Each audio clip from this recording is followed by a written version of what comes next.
میرا نام عزیز الرحمان ہے۔ میرا مفتی صاحب کی بارگاہ میں یہ سوال ہے، جیسے ایک بندہ آتا ہے ہمارے پاس ریفرنس کے صورت میں یا جان پہچان والا آتا ہے، کہتا ہے کہ ہمیں مثال کے طور پہ ایک LCD دے دیں، تو ہم اس کو LCD کے ریٹ بتا دیتے ہیں کہ یہ ہے تقریباً مثال کے طور پہ 8,000 روپے کی، تو ہم اس کو یہ کہہ رہے ہوتے ہیں کہ یہ بھائی آپ کو ہم ریٹ ٹو ریٹ میں دے رہے ہیں، اس میں ہم کچھ بھی آپ سے نہیں کما رہے، حالانکہ ہم اس میں 2,000 3,000 کما رہے ہوتے ہیں، تو کیا ایسا کرنا جائز ہے؟ 8,000 کا کہہ کے ریٹ ٹو ریٹ کہہ کے پھر بھی 2-3 ہزار کما رہے ہیں، تو جن میں 40,000 کہتے ہوں گے ان میں پھر کتنا یہ پروفٹ کا ریشو یوں رکھتے ہیں؟ آپ کیا کہتے ہیں؟ بسم اللہ الرحمن الرحیم۔ دیکھیں، خرید و فروخت کے اندر مختلف جہاں صورتیں شریعت مطہرہ نے بیان کی ہیں،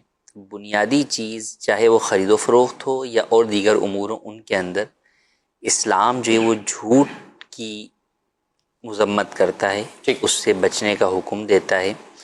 اور قسمیں کھا کر مال بیچنے والوں کے لیے تو یہ آیا کہ مال تو بک جائے گا لیکن جو ہے وہ برکت ختم ہو جائے گی، برکت ختم ہو جائے گی۔ تو آپ کو یہ کوئی نہیں کہہ رہا کہ آپ اسے کہیں کہ جناب یہ میں جو ہے وہ بغیر نفع رکھ کر بیچ رہا ہوں، یہ کہنا آپ پر ضروری ہے، یا آپ کتنا نفع رکھ رہے ہیں یہ بتانا بھی ضروری نہیں ہے، لیکن جو آپ کہہ رہے ہیں وہ جھوٹ نہیں ہونا چاہیے۔ صحیح۔ آپ نہ بتائیں اسے کہ بھئی مجھے کتنے میں پڑی کیا ہے، بس آپ یہ کہہ دیں۔ اگر آپ مناسب دام میں دے رہے ہیں تو مناسب دام کہہ دیں، مارکیٹ سے کم دام میں کہہ رہے ہیں تو مارکیٹ سے کم دام میں دیں، مارکیٹ کے برابر دام میں کہہ رہے ہیں تو اب بھی آپ یہ کہیں کہ نہیں مارکیٹ سے کم دام میں آپ کو دے رہا ہوں، پھر بھی ٹھیک نہیں، پھر بھی ٹھیک نہیں ہے۔ ریٹ ٹو ریٹ پھر کہنا، ریٹ ٹو ریٹ کہنا یہ بھی جو ہے وہ دھوکہ ہے، جھوٹ ہے، تو یہ جائز نہیں ہے۔ خرید و فروخت کی مختلف صورتیں ہیں۔ ایک صورت وہ ہوتی ہے کہ جس کے اندر آپ جو ہے وہ اس بات کو واضح نہیں کرتے کہ میں اس میں کتنا نفع کما رہا ہوں، یہ عام طور پر بے کہلاتی ہے، خرید و فروخت کی صورت کہلاتی ہے۔ لیکن دو صورتیں ایسی ہیں جس کے اندر آپ ایک میں جو ہے وہ پروفٹ بتاتے ہیں کہ جناب جو ہے وہ میرا اتنا پروفٹ ہے،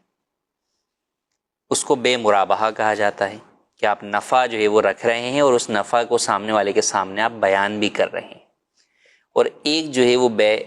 کہلاتی ہے جو ریٹ ٹو ریٹ کے اوپر بیچنا کہلاتا ہے، وہ بے تولیہ جو ہے وہ کہلاتی ہے فقہی اصطلاح کے اندر۔ تو ان دونوں بے کے اندر یہ ضروری ہے کہ جب آپ اس بات کو واضح کر رہے ہیں کہ جناب میں اتنا نفع رکھ رہا ہوں یا میں نفع نہیں رکھ رہا، ریٹ ٹو ریٹ جو ہے وہ بیچ رہا ہوں، تو اب اس کے اندر جھوٹ نہیں بولنا۔ ویسے بھی عام طور پہ بھی جھوٹ نہیں بولنا، لیکن یہاں پر اگرچہ آپ سامنے والے کو کم قیمت میں بھی دے رہے ہوں، لیکن جس بات کا آپ دعویٰ کر رہے ہیں اس کے مطابق آپ کی بات نہیں ہے،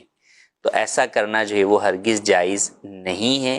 لازم ہے کہ یا تو آپ جب جو چیز بیان کر رہے ہیں وہ درست اور سچ بات ہو، ریٹ ٹو ریٹ ہی وہ چیز ہو۔ ہاں، ریٹ ٹو ریٹ کے اندر دو چیزیں، ایک یہ کہ آپ نے وہ چیز خریدی کتنے میں، اور ایک یہ کہ اب وہ چیز پڑ کتنے کی گئی۔ خرید کے آپ لائے ہیں مثال کے طور پہ ایک چیز 10,000 کی، لیکن آنے کے ٹرانسپورٹیشن اور دیگر اخراجات وغیرہ ملائیں تو اب وہ 11,000 کی آپ کو پڑ گئی، ٹھیک ہے، تو ایسی صورت میں بھی علماء نے کہا کہ یوں نہ کہے 11,000 کی میں نے خریدی ہے، یعنی اس میں بھی کتنا ایک احتیاط والا جملہ، حالانکہ اخراجات اتنے ہو چکے، تو اب وہ یہ کہے کہ مجھے پڑی جو ہے وہ 11,000 کی، حالانکہ اس کے اندر وہ کوئی نفع نہیں رکھ رہا، مگر وہاں بھی جھوٹ سے بچنے کی تعلیم دی گئی کہ یہ الفاظ کہیں کہ بھئی مجھے یہ چیز پڑی اتنے کی ہے۔ تو اس بات کا بالکل خیال رکھنا ضروری ہے کہ جھوٹ اور دھوکہ دہی جو ہے وہ کاروبار کے اندر اس کی وجہ سے خیر و برکت بھی اڑ جاتی ہے، اور کئی صورتوں کے اندر جو ہے وہ شرعی طور پر آپ کو وہ چیز سامنے والا جو خریدار ہے جب اس کو حقیقت کا علم ہو تو اس کو ریٹرن کرنے کا بھی حق جو ہے وہ موجود ہوتا ہے، تو لہٰذا ایسا ہرگز نہ کیا جائے۔ کچھ ہوتے ہیں ایسے کہ جو اتنا ڈسکاؤنٹ کر دیتے ہیں اور ان کو پتا ہوتا ہے کہ مارکیٹ میں اس سے کم یا اتنے میں نہیں ملے گی، تو آپ اس طرح کے جملے تو استعمال کر، اگر واقعی وہ بھی سچ ہے، پتہ چلا مارکیٹ میں وہ جائے اور اس سے کم میں جو ہے وہ مل رہی ہو، تو بالکل ایسے ہی کہ بھائی میں نے دیکھیں اپنے طور پہ اتنے آپ کو مناسب ریٹ کر دیے۔ اچھا، اس میں بھی وہی بات ہے کہ احتیاطی جملے کہ مارکیٹ میں کم میں نہیں ملے گی، اب کیا پتا آپ کو ہو سکتا ہے کوئی اور جو ہے وہ کم میں جو ہے وہ دے رہا ہو، عموماً اتنے میں نہیں ہوتی، تو عموماً اتنے کے اندر جو ہے وہ آپ کو مارکیٹ میں نہیں ملے گی، میں مناسب چیز دے رہا ہوں۔ اسی طرح کئی دفعہ لوگ قیمت تو وہی رکھ رہے ہوتے ہیں لیکن وہ یہ کہہ رہے ہوتے ہیں ساتھ میں کہ مارکیٹ میں یہ چیز نہیں ملے گی آپ کو جو میں آپ کو چیز دے رہا ہوں نا، حالانکہ وہی چیز مارکیٹ کے اندر اس سے کم قیمت پر موجود ہوتی ہے۔ تو اب جب کسٹمر یہ کہتا ہے تو وہ کہتے ہیں نہیں وہ چیز کچھ اور ہے اور میری چیز کچھ اور ہے، تو یہاں بھی جو ہے وہ در حقیقت وہ گاہک کو جو ہے وہ دھوکہ دے رہا ہوتا ہے، جھوٹ بول رہا ہوتا ہے. تو یہ بھی درست نہیں ہے جب آپ کو پتہ ہے کہ مارکیٹ میں یہی چیز جو میں بیچ رہا ہوں سامنے بھی جو ہے وہ اس سے کم ریٹ کے اندر مل رہی ہے. تو یا تو ان بحث میں جائے نہیں بھائی میں کتنا پروفٹ رکھ رہا ہوں یا میں کیا چیز جو ہے وہ بیچ رہا ہوں، کیسے بیچ رہا ہوں، کتنے کی بیچ رہا ہوں، کیوں بیچ رہا ہوں. سمپل آپ جو ہے وہ اپنی چیز کی جو ہے وہ کوالٹی بتائیں اور جو ہے وہ آپ قیمت جو ہے وہ بتائیں. اس کے اوپر سامنے والے کو جو ہے وہ اس کے اوپر آپ راغب کر سکتے ہیں. آپ کی پاور آف اسپیکنگ اتنی اچھی ہے کہ آپ اسے قائل کر سکتے ہیں. تو یہی تو اسپیکنگ ہے، مطلب اس میں پھر لوگ جھوٹ ایڈ کر لیتے ہیں، طرح طرح کے ایسے مبالغے ایڈ کر لیتے ہیں. اپنی چیز کی وہ صفات بیان کرنا کہ بقیہ پوری مارکیٹ میں تو وہ ہے ہی نہیں، اس جیسی پیس آپ کو نہیں ملے گا، یہ نہیں ملے گا. اور کچھ تو مزید کہتے ہیں نقصان ہو جائے گا، یعنی اتنے جتنے آپ لگا رہے ہیں یہ ہمارا نقصان ہے اور نقصان ہو جائے گا. اچھا بولیں گے یوں، اب یہ نقصان کیا ہو جائے گا؟ نفع میں نقصان ہو جائے گا. یعنی اچھا سامنے والا سمجھ رہا ہے کہ اس کو واقعی نقصان ہو جائے گا، حقیقی نقصان ہو جائے گا. اب چیز اس کو 10,000 کی خود پڑی ہے، اب سامنے والے نے ریٹ لگا دیا، اس نے 13,000 لگ گئے اور اس نے 11,000 لگا دے،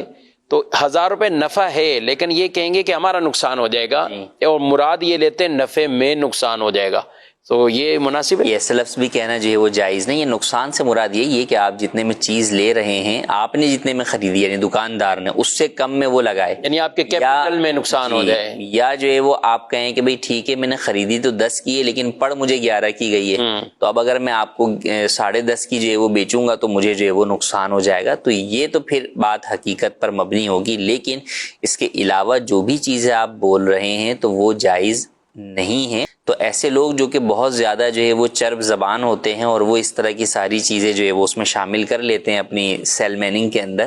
اور جھوٹ اور بہت ساری چیزوں کو ایڈ کر کے وہ بیچ دیتے ہیں. تو ایسے لوگوں سے بسا اوقات وہ مال تو بک جاتا ہے لیکن برکت نہیں ہوتی. اور پھر دوسرا یہ کہ برکت نہ ہونے کے 2 طریقے، ایک تو یہ کہ بھئی قدرتی طور پہ برکت مال میں نہیں ہے، دوسرا یہ کہ جس گاہک کو پتہ چل جاتا ہے تو وہ پھر دوبارہ آپ کی دکان پر بھی نہیں آتا کہ یار انہوں نے میرے ساتھ جھوٹ بولا یا دھوکہ کیا، مارکیٹ میں وہ چیز اتنے کی مل رہی تھی اور انہوں نے مجھے زیادہ قیمت لگا دی اور یہ بول کے لگائی کہ سب سے کم قیمت کے اندر ہم دے رہے ہیں. تو اس طرح بھی جو ہے وہ آپ کا کسٹمر جو ہے وہ ٹوٹنا شروع ہو جاتا ہے. تو سچ میں برکت ہے اور سچ ہی بولنا چاہیے. اگر ایک مرتبہ بھی کسی کو جھوٹ بول کر چیز آپ نے بیچ دی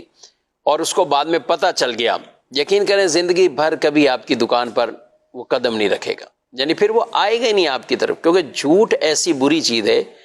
کہ جھوٹا بھی یہ پسند نہیں کرتا کہ میرے ساتھ کوئی جھوٹ بولے، یعنی جو شخص خود جھوٹا ہو وہ بھی یہ پسند نہیں کرتا. قرآن مجید میں اور پیارے نبی صلی اللہ علیہ وسلم کی جو تعلیم جھوٹ کی سخت مذمت فرمائی، اور تجارت میں جھوٹ اس کی اور مذمتوں کو بیان کیا.